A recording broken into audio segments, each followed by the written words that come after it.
नमस्कार, मी श्वेता अंकले. तरुण भारत न्यूज बुलेटिनमध्ये आपल्या सर्वांचे स्वागत. आता पाहूया ठळक घडामोडी. पंतप्रधान नरेंद्र मोदी यांनी आज देशातील शेतकऱ्यांना मोठी भेट दिली आहे. मोदींनी कृषी क्षेत्रासाठी सुमारे 35,440 कोटी रुपयांच्या 2 महत्त्वाच्या योजनांची सुरुवात केली. त्याचबरोबर सुमारे 24,000 कोटी रुपयांच्या धनधान्य कृषी योजनेचा देखील शुभारंभ केला. नवी दिल्लीतील भारतीय कृषी संशोधन संस्थेतील विशेष कृषी कार्यक्रमामध्ये त्यांनी हा शुभारंभ केला. पंतप्रधान धनधान्य कृषी योजनेअंतर्गत सरकारचा उद्देश देशातील 100 जिल्ह्यांमध्ये कृषी उत्पादन वाढवणे, शेतकऱ्यांना कर्ज देणे, सिंचन आणि पिकांमध्ये विविधता आणणे तसेच पीक व्यवस्थापन सुधारणे हे आहे. यासोबतच कडधान्यांच्या बाबतीत देशाला आत्मनिर्भर बनवण्यासाठी मोदींनी 11,440 कोटी रुपयांच्या 6 वर्षांच्या मिशन योजनेचीही सुरुवात केली. कृषी पायाभूत सुविधा फंड योजनेची सुरुवात सुमारे 3,650 कोटी रुपये खर्च करून करण्यात आली आहे. पशुसंवर्धनासाठी 17 वेगवेगळ्या प्रकल्पांसाठी सुमारे 1,166 कोटी रुपये देखील जारी करण्यात आले आहेत. या बातमीमुळे शेतकरी वर्गात आनंदाचं वातावरण निर्माण झालं आहे. रेल्वे प्रवाशांसाठी दिलासादायक बातमी. बेळगाव मिरज अनारक्षित एक्सप्रेसला पुन्हा पॅसेंजरचा दर्जा देण्यात येत असून 15 ऑक्टोबरपासून ही सेवा अधिकृतपणे पॅसेंजर म्हणून धावणार आहे. त्यामुळे तिकीट दरातही लक्षणीय कपात होणार आहे. ही बाब राज्यसभा सदस्य इरन्ना कडाडी यांच्या सातत्यपूर्ण पाठपुराव्यामुळे शक्य झाली असून प्रवाशांमध्ये आनंदाचं वातावरण निर्माण झालंय. कोरोनाच्या काळात ही पॅसेंजर सेवा बंद करण्यात आली होती. त्यानंतर महापुराच्या पार्श्वभूमीवर तात्पुरत्या स्वरूपात ती पुन्हा सुरू करण्यात आली होती. परंतु अनारक्षित एक्सप्रेस म्हणून घोषित केल्यानं प्रवाशांना अधिक भाडं भरावं लागत होतं. बेळगाव मिरज दरम्यान मोठ्या प्रमाणावर विद्यार्थी, नोकरदार, व्यापारी यांची वर्दळ असून ही रेल्वे त्यांना दैनंदिन प्रवासाचा एक अविभाज्य भाग असते. रेल्वेला पुन्हा पॅसेंजरचा दर्जा मिळाल्यामुळे प्रवास परवडणारा आणि सोयीचा होणार आहे. ही सेवा आता कायमस्वरूपी सुरू राहणार असल्यानं नागरिक व प्रवासी संघटनांनी समाधान व्यक्त केलं आहे. म्हैसूर जिल्ह्यातील बन्नूर महानगरपालिकेच्या सदस्यांनी काल शुक्रवारी बेळगाव महानगरपालिकेला भेट दिली. या अभ्यास भेटीचा उद्देश बेळगाव महापालिकेच्या वतीने राबवण्यात येत असलेल्या स्वच्छता मोहिमा, कचरा व्यवस्थापन, शहरी व्यवस्था आणि स्वच्छ भारत अभियान 2.0 अंतर्गत अंमलात आणलेल्या उपक्रमांचा अभ्यास करणे हा होता. यावेळी महापौर मंगेश पवार आणि उपमहापौर वाणी जोशी यांनी बन्नूरच्या शिष्टमंडळाचे मनपूर्वक स्वागत केले. यावेळी महापौर पवार यांनी डोअर टू डोअर कचरा संकलन, टेंडर प्रक्रिया, डम्पिंग यार्डचे व्यवस्थापन, डिजिटल मॉनिटरिंग यंत्रणा आणि नागरिक सहभागाच्या विविध पैलूंबाबत सविस्तर माहिती दिली. बन्नूरच्या प्रतिनिधींनी बेळगाव महापालिकेच्या कार्यपद्धतीचे कौतुक करत आपल्या शहरातही अशा योजनांची अंमलबजावणी करण्याची इच्छा व्यक्त केली.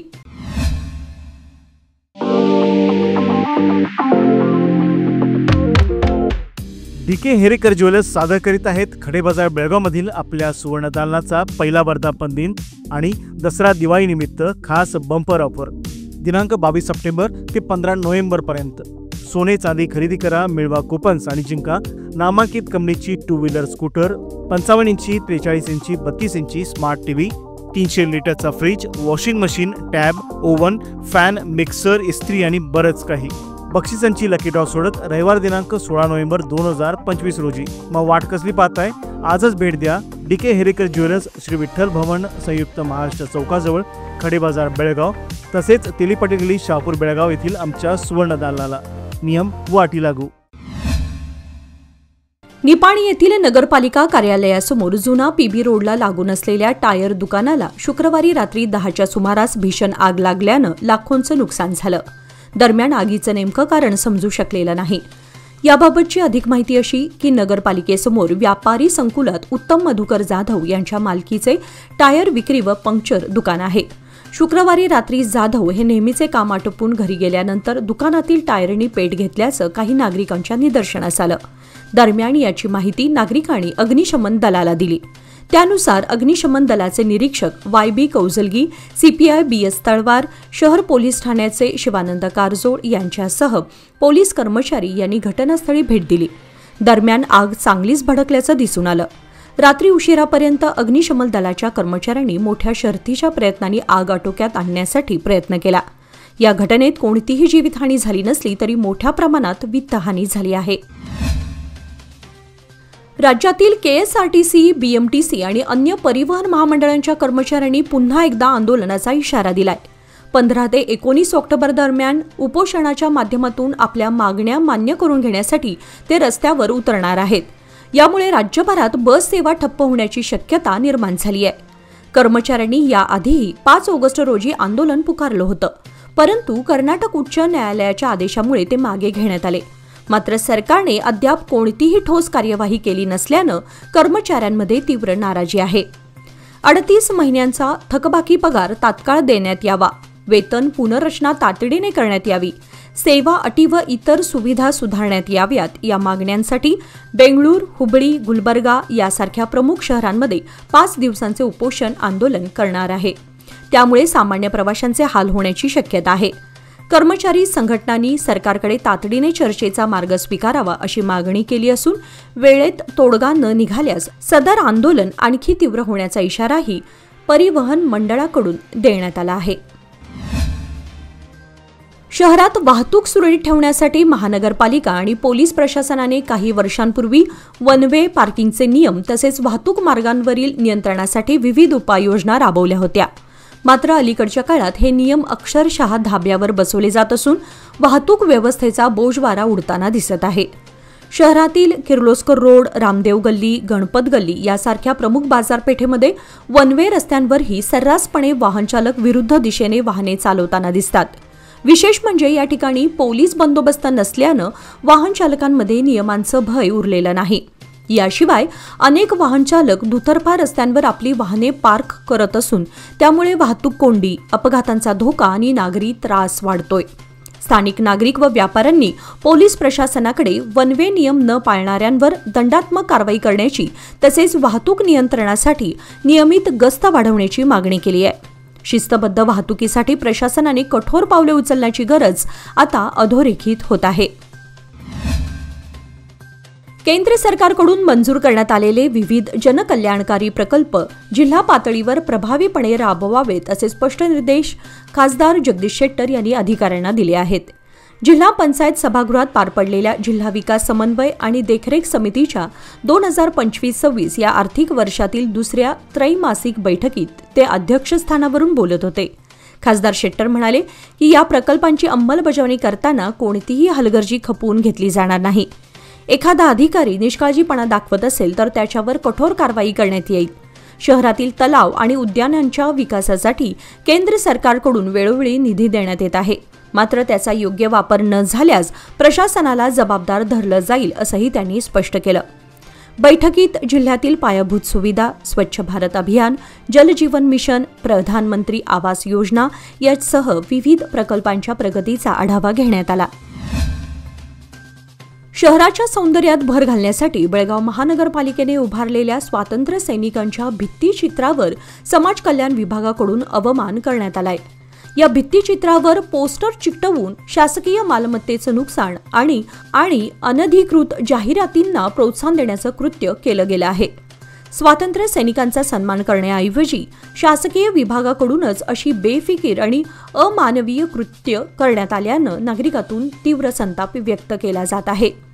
यामुळे महानगरपालिकेने अशा बेशिस्त अधिकाऱ्यांवर तातडीने कारवाई करावी, पोस्टर हटवून भित्तिचित्रावर त्वरित दुरुस्ती करावी आणि अशा प्रकारांना आळा बसण्यासाठी सार्वजनिक जाहीर नोटीस काढावी अशी नागरिक व सामाजिक कार्यकर्त्यांकडून जोरदार मागणी होत आहे। स्वातंत्र्य सैनिकांचा अपमान सहन केला जाणं अत्यावश्यक असल्याचं मत व्यक्त होत आहे। बेळगाव शहरातील वंटमुरी कॉलनीतील शासकीय शाळेमध्ये अद्ययावत स्वच्छतागृह संकुलाच्या बांधकामाची पायाभरणी करण्यात आली। ही पायाभरणी बेळगाव उत्तरचे आमदार आसिफ सेठ यांच्या वतीने युवा नेते अमान सेठ यांच्या हस्ते करण्यात आले। हा प्रकल्प शैक्षणिक पायाभूत सुविधांमध्ये सुधारणा करण्याच्या आमदारांच्या व्यापक अभियानाचा एक भाग आहे। या अंतर्गत मतदारसंघातील अनेक शाळांमध्ये नवीन वर्गखोल्या आणि स्वच्छता सुविधा उभारण्यात आल्या आहेत। अमान सेठ यांनी विद्यार्थ्यांसाठी स्वच्छ, सुरक्षित आणि सन्मानजनक वातावरण तयार करण्याचा उद्देश स्पष्ट केला। स्थानिक रहिवासी आणि शाळेतील शिक्षकांनी या उपक्रमाचे स्वागत करत आमदारांच्या कार्याची प्रशंसा केली. यंदाच्या गळीत हंगामाची तारीख सरकारने जाहीर केली असली तरी कारखान्यांनी अजूनही ऊसाचा दर जाहीर न केल्यानं शेतकऱ्यांमध्ये असंतोष निर्माण झालाय. रायबाग तालुक्यातील हारुगिरी क्रॉसजवळ रयत संघटनेसह विविध शेतकरी संघटनांच्या नेतृत्वाखाली शेतकऱ्यांनी आंदोलन छेडत प्रति टन ऊसाला 4,500 रुपये दर देण्याची व मागील वर्षीची थकीत बिले तात्काळ अदा करण्याची मागणी केली.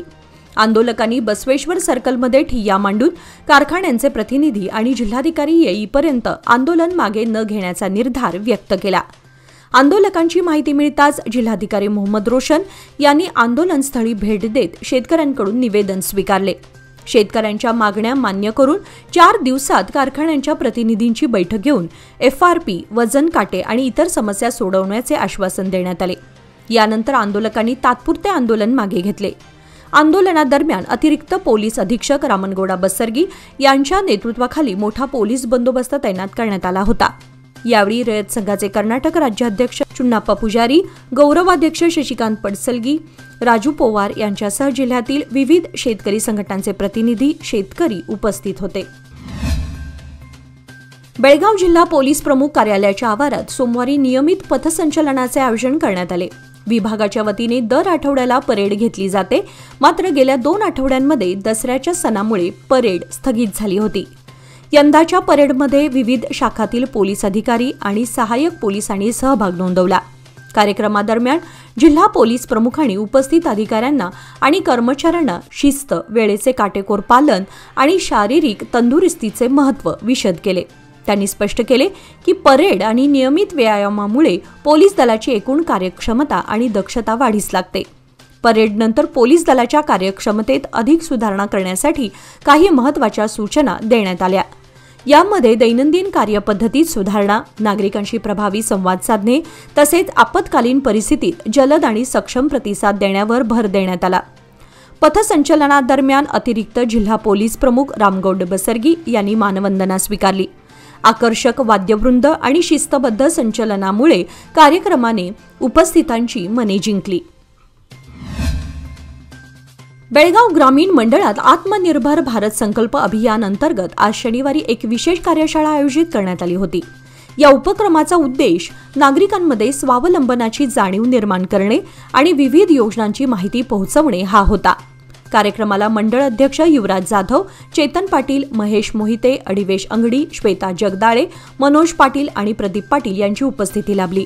पदाधिकाऱ्यांनी आत्मनिर्भर भारत अभियानाचे महत्त्व अधोरेखित करत स्थानिक स्तरावर रोजगार, शिक्षण आणि उद्योजकतेसंदर्भात योजनांचा प्रभावी प्रचार करण्याचे आवाहन केले. कार्यक्रम यशस्वी करण्यासाठी मंडळातील अनेक कार्यकर्त्यांनी पुढाकार घेतला होता.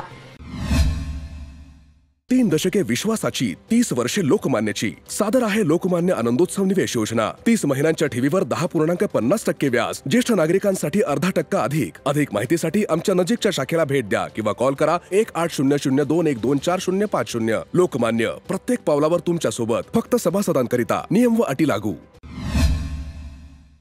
नरेंद्र मोदींनी मत्स्यपालन योजनेसाठीही सुमारे 693 कोटी रुपये मंजूर केले आहेत.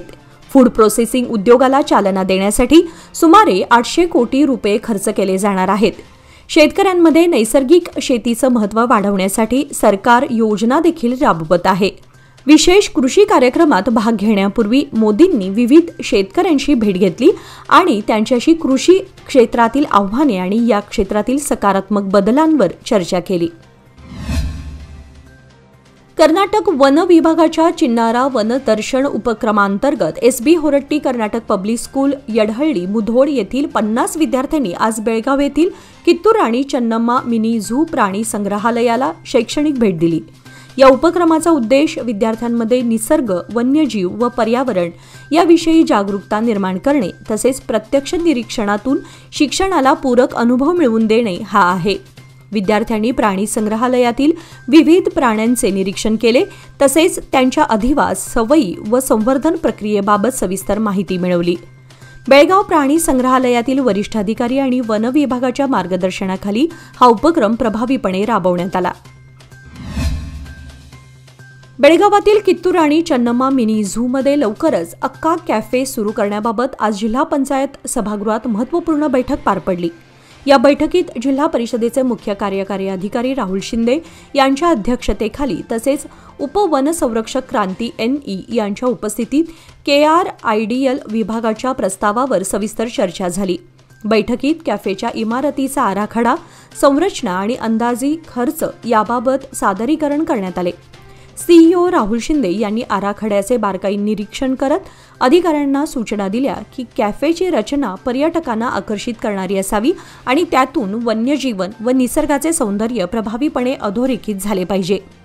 कॅफेच्या उभारणीमुळे मिनी झूमधील पर्यटकांना सुविधा उपलब्ध होतील तसेच पर्यटनाला चालना मिळेल असा विश्वास व्यक्त करण्यात आला। इंडस अल्टम इंटरनॅशनल स्कूल बेळगाव यांच्या वतीने आयोजित NASA space apps challenge 2025 Belgaum आवृत्ती ही जागतिक दर्जाची हॅकॅथॉन स्पर्धा मोठ्या उत्साहात पार पडली। ही 48 तासांची ऑनलाईन स्पर्धा गेल्या 4 आणि 5 ऑक्टोबर 2025 रोजी पार पडली, ज्यामध्ये विद्यार्थ्यांनी, अभियंत्यांनी व नवोन्मेषकांनी नासाच्या मुक्त डेटाचा वापर करून वास्तवाशी निगडीत समस्यांवर सर्जनशील उपाय सुचवले। लर्न, लॉन्च, लीड या संकल्पनेवर आधारित स्पर्धेमध्ये सहभागी संघांनी अत्याधुनिक प्रोटोटाइप्स तयार करत तांत्रिक कौशल्यांचे प्रभावी प्रदर्शन केले। या स्पर्धेचा समारोप समारंभ आज शनिवार दिनांक 11 ऑक्टोबर रोजी पार पडला। प्रमुख अतिथी म्हणून HV रायप्पा, निवृत्त संचालक, सॅटकॉम प्रोग्राम ऑफिस, इस्रो बेंगळूर यांनी उपस्थिती लावली। आपल्या भाषणात त्यांनी नवोदित संशोधकांमध्ये आत्मविश्वास, प्रयोगशीलता आणि सामाजिक भान या मूल्यांचे महत्त्व अधोरेखित केले। या उपक्रमाचे स्थानिक प्रमुख कौशिक येवला यांनी संपूर्ण स्पर्धेचे प्रभावी समन्वयन करून कार्यक्रमाच्या यशात मोलाचा वाटा उचलला। समारोप समारंभात गोगटे इन्स्टिट्यूट ऑफ टेक्नॉलॉजीचे प्राचार्य डॉक्टर MS पाटील, इंडस अल्टमच्या प्राचार्या डॉक्टर प्रसिद्धा श्रीकुमार, उपप्राचार्या सुश्री अंजली नेगी आणि अन्य मान्यवर उपस्थित होते। शहरातील 110 kV कणबर्गी उपकेंद्रातील वीज वाहिन्यांची तपासणी व दुरुस्तीचे काम हाती घेण्यात येणार असल्यामुळे उद्या रविवार दिनांक 12 रोजी विविध भागामध्ये सकाळी 9 ते सायंकाळी 4 वाजेपर्यंत वीज पुरवठा खंडित करण्यात येणार असल्याचे हेस्कॉमने कळवले आहे।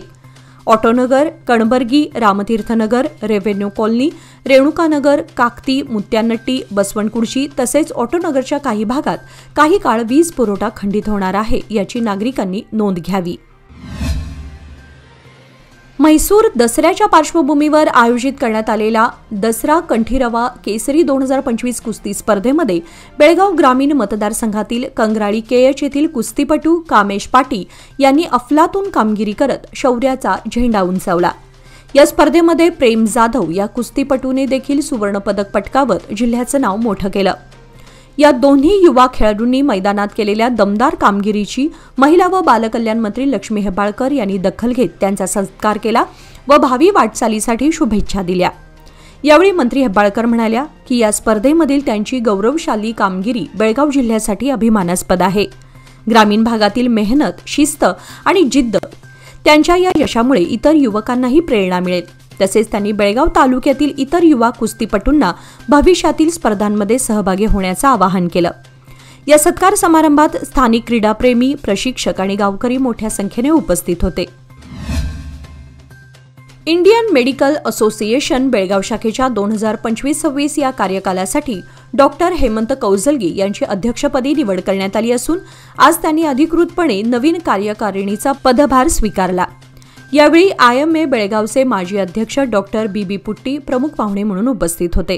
त्यांनी नव्या कार्यकारिणीला पद व जबाबदाऱ्या सुपूर्द करताना आपल्या प्रेरणादायी भाषणात वैद्यकीय क्षेत्रातील बदलत्या घडामोडींचा उल्लेख केला। तसेच नवीन तंत्रज्ञानासोबत जुळवून घेताना वैद्यकीय नीतिमूल्ये व सहानुभूती जपण्याचे आव्हान डॉक्टरांसमोर असल्याचं त्यांनी सांगितलं। या कार्यक्रमामध्ये डॉक्टर राघवेंद्र सागर यांची IMA सचिवपदी तर डॉक्टर केदारेश्वर KS यांची खजिनदारपदी निवड करण्यात आली।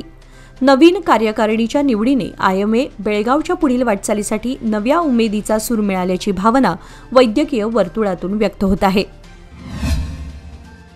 आज शनिवार दिनांक 11 ऑक्टोबर रोजी बेळगाव जिल्हा मध्यवर्ती सहकारी बँकेच्या संचालक मंडळ निवडणुकीमध्ये यरगट्टी तालुक्यातून आमदार विश्वास वैद्य आणि मुडलगीतून निळकंठ कप्पलगुद्दी हे बिनविरोध निवडले गेले आहेत. अर्ज भरण्याची प्रक्रिया पूर्ण होताच या दोन्ही जागांवर केवळ एकच उमेदवारी दाखल झाल्यानं त्यांची निवड निर्विवाद ठरली. अर्ज सादरीकरणाच्या अंतिम क्षणापर्यंत रंगलेल्या घडामोडीनंतर बँक आवारामध्ये फटाक्यांची आतषबाजी, गुलालाची उधळण आणि घोषणाबाजी करत कार्यकर्त्यांनी आनंद साजरा केला. यामुळे वैद्य आणि कप्पलगुद्दी गटामध्ये मोठा उत्साह पाहायला मिळाला असून या बिनविरोध विजयाने दोघांचे राजकीय बळ अधिक मजबूत झाले आहे. राष्ट्रवादी काँग्रेस पक्षाच्या शरद पवार गटाचे ज्येष्ठ नेते शरद पवार यांची पुणे येथे सॉफ्टवेअर क्षेत्रातील नोकरी कपातीच्या संकटावर चर्चा करण्यात आली. या बैठकीमध्ये महाराष्ट्र प्रदेश इंजिनियर सेलचे अध्यक्ष अमित देसाई, अजिंक्य सावंत, गिरीश काळे, सुजित चव्हाण, वैभव शेळके आणि कुणाल साळवी उपस्थित होते. बेळगावचे श्रीनिवास पाटील आणि विक्रम पाटील यांनीही या मुद्द्यावर आपले विचार मांडले. इंजिनियर तरुणाईच्या भविष्यासाठी सरकारने ठोस आणि दीर्घकालीन धोरण आखण्याची गरज असल्याची मागणी या चर्चेत करण्यात आली. शरद पवार यांनी या विषयावर लक्ष देण्याचे आश्वासन देत पंतप्रधान मोदींशी आपण या संदर्भात भेट घेऊ असे सांगितले. या बैठकीत सॉफ्टवेअर उद्योगातील तणावमुक्ती आणि रोजगार वाढीसाठी उपाययोजना करण्यावर भर देण्यात आला. याचबरोबर आजचे बातमीपत्र इथे संपले. अधिक माहिती आणि ताज्या घडामोडींसाठी पाहत रहा तरुण भारत न्यूज चॅनल. तसेच आमच्या चॅनलला लाईक, शेअर आणि सबस्क्राईब करायला विसरू नका. आणि विश्वासार्ह बातम्यांसाठी दररोज वाचा दैनिक तरुण भारत. धन्यवाद.